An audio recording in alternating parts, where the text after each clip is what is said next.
namin. Opo, kahit na po, lahat po yan. Lahat po yan, sir. Pinagbigyan ko kayo, lahat po yan, pagbibigyan namin. Ano mangyari dyan, sir? Bakla sidecar? I-impound po. Impound lang, pero hindi bakla sidecar. Yung makiusap na lang kayo dun, sir, sa opisina, sir. Pag Ano pinagbigyan naman kayo. patakaran ngayon yun? Pag dalawang huli, Yun, baka baklas na. pero pag isang... Pero hindi ko assurance na ganun, sir. Baka may iba pong ano. Punta na lang kayo dun, sa opisina na lang po kayo makipag-usap. Puntaan natin yung team doon sa baba, mga puro. Okay, nandito kami sa taas. Nandito kami sa taas. Papaligyan. Sir. Continuous po itong operation na to. Regarding sa mga tricycle na mga nagtatraverse sa National Road. Ano na po yung gamit nyo? Kasi kung hindi, doon nyo na po kukunin din yan sa City Hall yan. Ang impounding po, Quezon City po. Yun na po, ibaba nyo na kasi hindi rin namin assurance na mga kalakal nyo. Dito sa EDSA Balintawak, bawal talaga ang tricycle dito. Ito yung mga kulong-kulong. Ito, yung mga karamihan dito, mga walang prangkisa, yung iba walang driver's license. So, purong.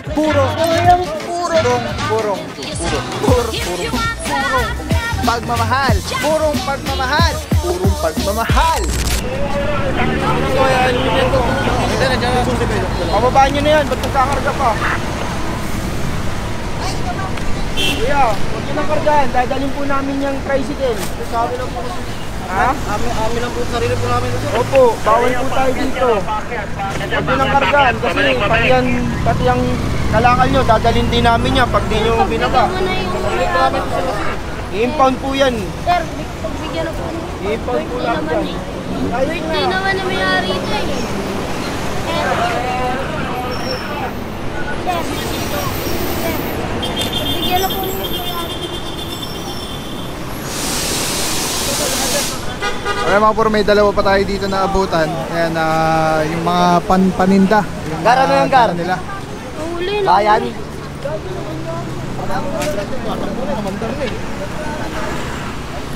Sige na, mga sir, babaan nyo na po yung gamit nyo. Kasi kung hindi, doon nyo na po kukunin din yan sa City Hall yan. Ang impounding po, Quezon City po. Sige na po, ibaba nyo na kasi hindi rin namin assurance na mga kalakal nyo sa impounding.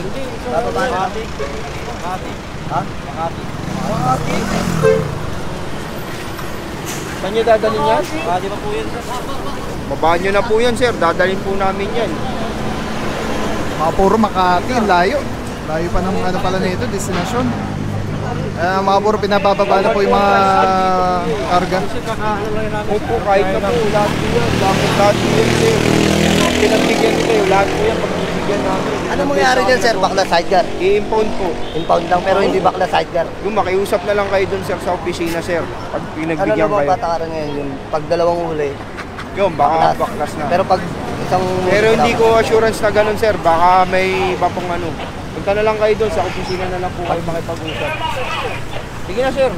Kasi kahit di nyo ibabayan, dadalhin namin yan, sir. Oo, dadalhin talaga yan, bababaan yun. Mapapahirapan lang kayo. Baba mo na yun. Bababa mo lang dito. Alright, mga puro, no, tulad ng sabi ni Officer Cortez, either ibaba nila or hindi, yung mga karga, dadalhin po ito, i-impound. Kuya. Kaya pinaka the best, ibaba na nila para madala pa sa i-taxi na lang. Pag ano yan, Baka mabulok pa, sayang. bulok lang. Hindi, Oo. saka pwedeng makuha.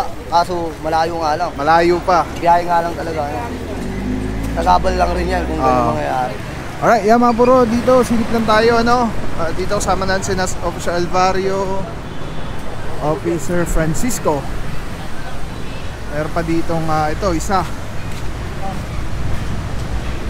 Tricycle, ayun, may impounding notice na binigay. Ito, may tricycle pa dito isa.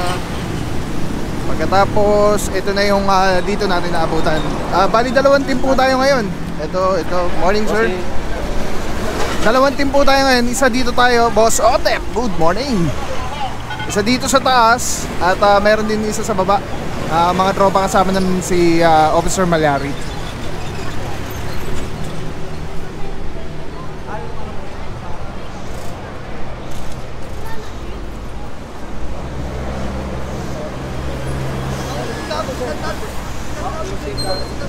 At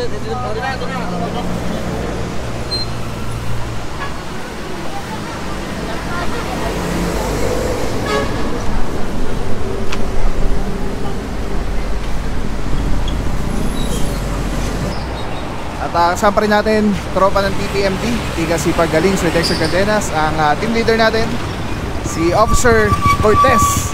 Napakahusay talaga. Officer Cortez, good morning sir. Saludo Morning, mga boss. bossing, God bless po TTMD. Sir, ano po yung kinakandak nating operation ngayong araw na ito po? Same lang din sa mga previous operation natin.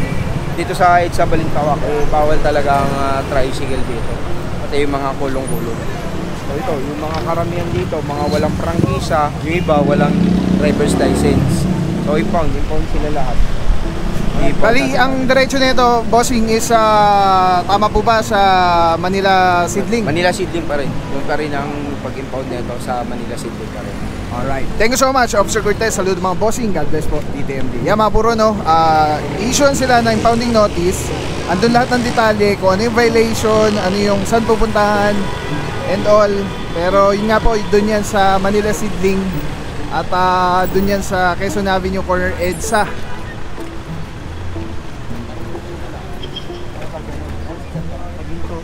Officer Gomez, good morning. Tumapuro ang anak ni Officer Lumage. Ito nyo naman, pogi-pogi. Good morning, bossing. Atakin lang daw. Kasi yung isa hindi marunong mag-ano. Baka ano eh. Yung isa nga hindi marunong. Alright mga puro, so far.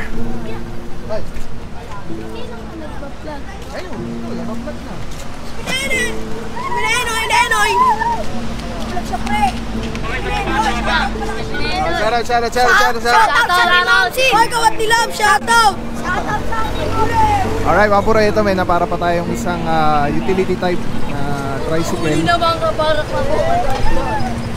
Huli kaya?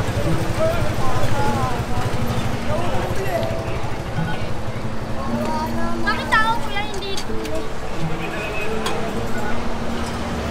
Ito boss, sige, bababa muna yung mga galon. Bababa nyo ba? Sige po, pagkababa po. Teplo. Kasama ka po. Ano pupunta? Anong vlog mo? Papa Pao. Anong oring po kaya?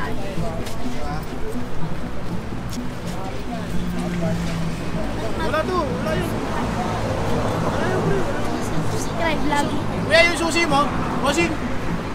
Alright mga puro, makita nyo matic, no? Kasi walang body number. At Bigyan mo na, bigyan mo. mas malamang na ano siya, yung colorum. Dahil dito po sa Quezon City, dalawa lang po yung pinapayagan na tricycle. Isang passenger type vehicle, may prangkisa, may TODA, at utility type vehicle. Ito naman yung merong utility permit. Maliban doon, pag private po yung tricycle, mag-fall into ano po yan, colorum, yung classification niya. Kaya always suggest ano na pagka gusto niyo private, tanggalin niyo na lang yung tricycle, maging private motorcycle na lang po siya para magamit niyo magbaybay ng Quezon City. Dahil bawal po dito sa QC ang private tricycles. Kasama na dito, Officer Mentera. Good morning, boss. Good morning, boss. Taguro. Taguro. Ano pa lang yan? 1%. 1%. Taguro. Taguro po yan. Kala ko tagutom eh. Kasama rin natin, Officer Alvario and Officer Valencia dito. Good morning mga bossing. Saludo mga boss. At si Officer De Jesus. Ayan, ini-issue na po ngayon ng, ng impounding notice. Kailangan lang madala na lang sir ng kompletong requirements yung mga ano. Yan, boss? I-impound po namin kasi sir.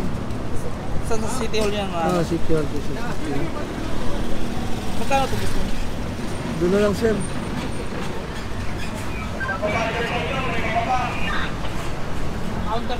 Alright mga puro, meron tayong nakita dito, umikot doon. May team pa tayo doon sa baba. Pero tingnan natin. Sama tayo dito. Sama tayo kay Boss JP.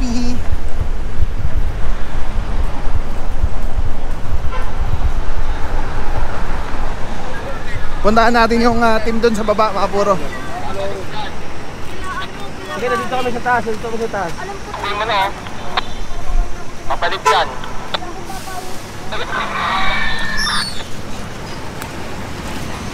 Or mga puro, merong info ni radyo na ito, paparahin na lang to doon. Ay hindi, sidecar, bike. Hala, para na. Nakakuha na, boss? Nakuha na. Sir Pandario, good morning sir, TTMD. Sir, kamusta ang sitwasyon na dito, boss? As of now, marami na rin tayo nauhuli ng mga dito, coloring na sidecar. Alright, thank you bossing. Saludo mga boss.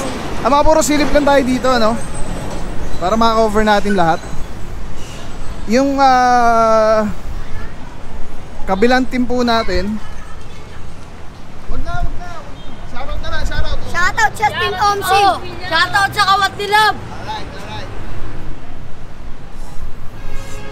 Yung tropa na kasama dito mga puro, team leader nandito si Officer Malyari. Dito tayo sa sidewalk.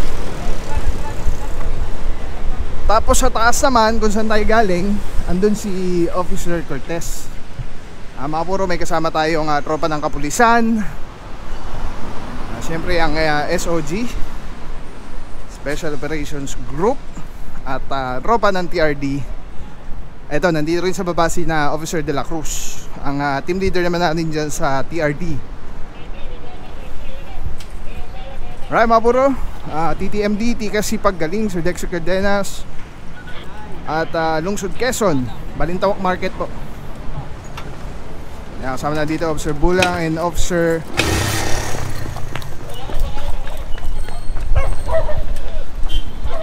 Huli.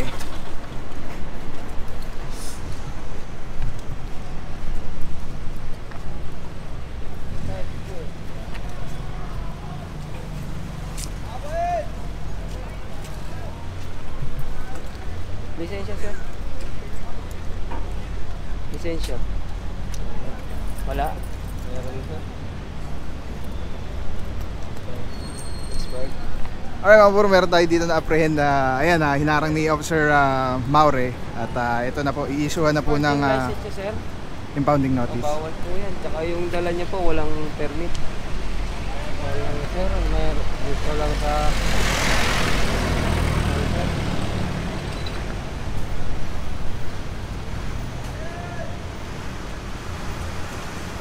Pati yung lisensya niya, sir.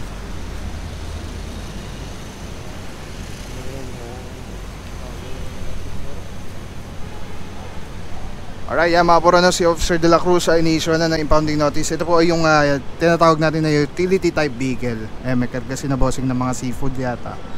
Kaya lang bawal po. So hindi po natin siya matitikitan lang gawa ng wala po siyang permit dito sa QC. Sa Quezon City Hall Gate 3, Kalayaan, Quezon City na. Notice of impoundment po yun.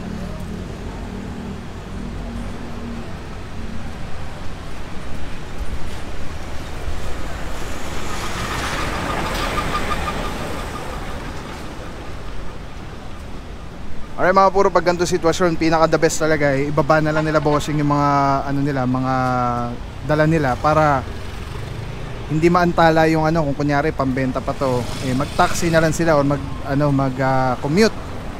Gawa ng dadali na po itong motorsiklo nila dun sa impounding ng Quezon City sa Manila Sidling po. Okay lang, sir. Kumana po tayo. Ano yung laman yan? Isla ito?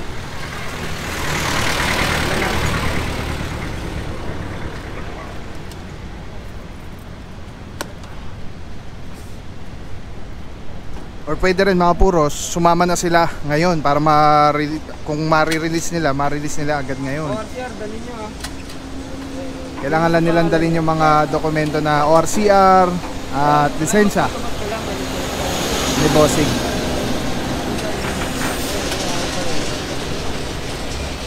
Gawa nyo na lang muna yan.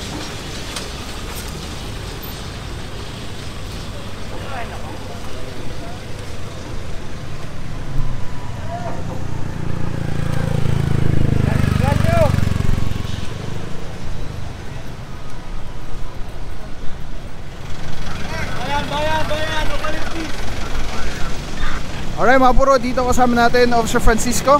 Ayan, nakaabang lang tayo. Officer Gallo, Officer De La Rama, Officer Santa Cruz. Good morning mga bossing. At team leader natin, Officer Malyari. Ayan. Officer Malyari, good morning sir. Saludo mga bossing dito. Sir, kamusta naman sitwasyon natin dito sa may baba po? Dito naman, may nahuli dito, katulad nga ng isa nyo, di ba? May toda yun. Sinikita na lang siya. Tapos meron din yung kulong-kulong. Dalawa, pinakyat na rin namin doon para maayos at maayos dito mga huli kahit taas. Pero meron dito talaga, yung kanina, yung pababa pa lang, napansin kami. Wala, hindi na namin nahabol at talaga. Oo, talagang kumounterflow dun eh. Papuntang mga nagkakalokan yan. Meron dito talaga, yung kanina, yung pababa pa lang, napansin kami. Wala, hindi na namin nahabol at talaga. Oo, talagang kumounterflow dun eh. Papuntang mga nagkakalokan yan. Napansin kasi kagad dun, nandun yung tao dun. Hindi na nakababa dito sa amin. Sinuwit na boss. Officer Malyari, thank you so much bossing. Saludo mga boss, TTMD, God bless po. Good morning. Good morning. Eh mga puro no, tulad yan sabi ni Officer Malyari, may nahuli tayo dito. Ito, tinikita na lang dahil metoda naman, taga-QC siya, meron siyang prangkisa, may dokumento, at meron siyang lisensya siyempre. At the same time, meron din mga kolong-kolong dito, dalawa, impounded po dahil walang permit.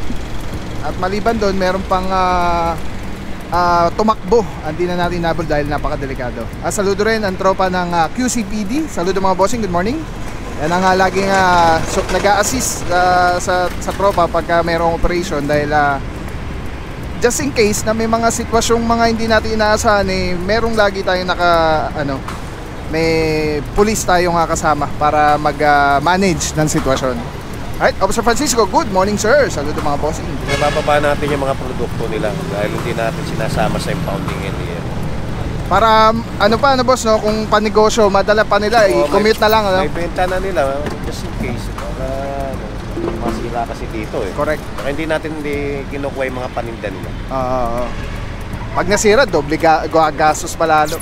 Thank you, Officer kalmado, Officer Francisco. Ayan. Morning, Pao. Good morning, bossing. At syempre ito mga purok, walang tayong details. Officer De La Cruz, good morning sir. TTMP, TRD, team leader natin dyan. Boss, kamusta naman sitwasyon natin dito ngayon sa kinakandak natin clearing operation? Okay naman po. Wala namang problema. Okay naman. Meron lang kasing mga iba, yung mga tumatakas. Talaga tumatakbo? Tumatakbo talaga eh. Officer De La Cruz, ito bang pag-operate natin? Kasi noong nakaraan, nag-operate tayo ng ganito rin gabi. Expectin na ba natin to sa Quezon City na talagang puspusan yung clearing operation with regards sa mga tricycle na bumabiyahe ng national road? Yes sir, continuous po itong operation na to regarding sa mga tricycle na mga nagtatraverse sa national road. National road. Thank you so much, Officer De La Cruz. Saludo mga bossing. God bless po, TTMP.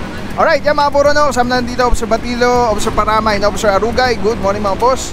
At impounded na po itong kanilang mga tricycle. Dito naman natikitan ni Officer Santa Cruz. And nakit po tayo ulit. Tingnan natin kung ano sitwasyon doon. Let's go guys. Maraming salamat sa iyo. Walang papapaw. So thank you so much sa walang sawang support, tiwala. Wala akong masabi kundi thank you so much. Thank you sa Panginoon at ingat kayo palagi. Again, kung wala akong nagpapapaw, so thank you so much. God bless you. Purong pagmamahal. Thank you so much. God bless.